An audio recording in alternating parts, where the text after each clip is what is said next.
और स्वामी प्रसाद मौर्य ने news One India से खास बात की। इस दौरान उन्होंने पार्टी महासचिव पद से इस्तीफा देने के बाद क्या कुछ कहा, उन्हें सुनते हैं।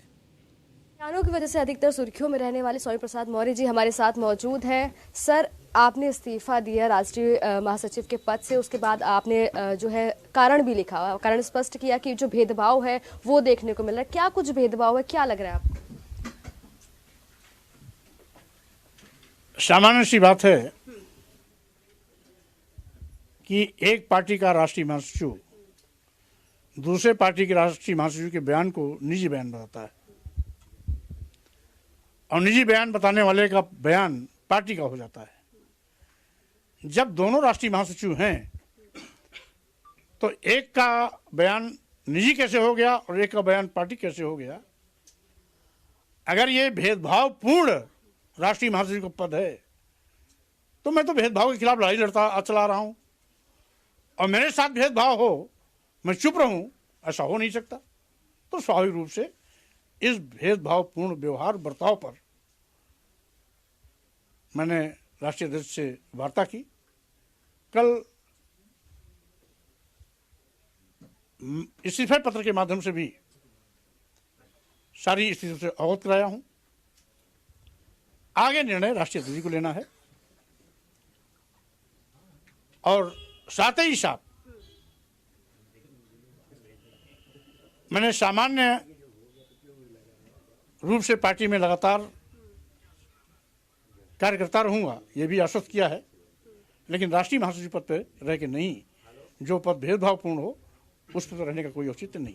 सर, आपके इस्तीफे के बाद में ओम प्रकाश राजभर ने कहा है कि उन्होंने संगठन के पद से इस्तीफा दिया है स्वामी प्रसाद मौर्य जी ने, अगर एमएलसी के पद से इस्तीफा देते तो तुरंत स्वीकार हो जाता। इस तरीके का बयान जो है वो उन्होंने दिया है।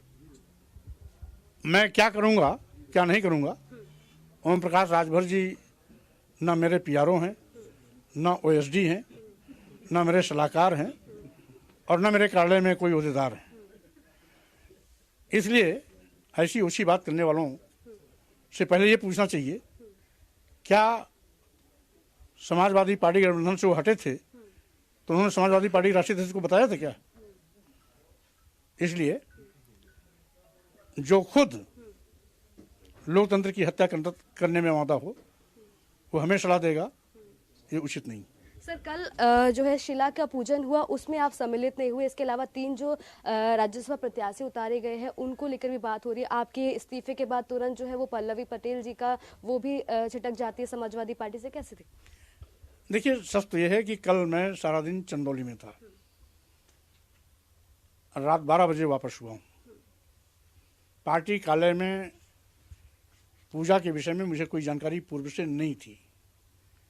मैं अपने पूर्व निर्धारित कार्यक्रम के अनुसार चंदौली कार्यक्रम में गया था। रही बात राज्यसभा में प्रत्याशियों के चयन का, जिन भी 3 प्रत्याशियों का चयन हुआ है उनका मैं स्वागत करता हूं, शुभकामना देता हूं।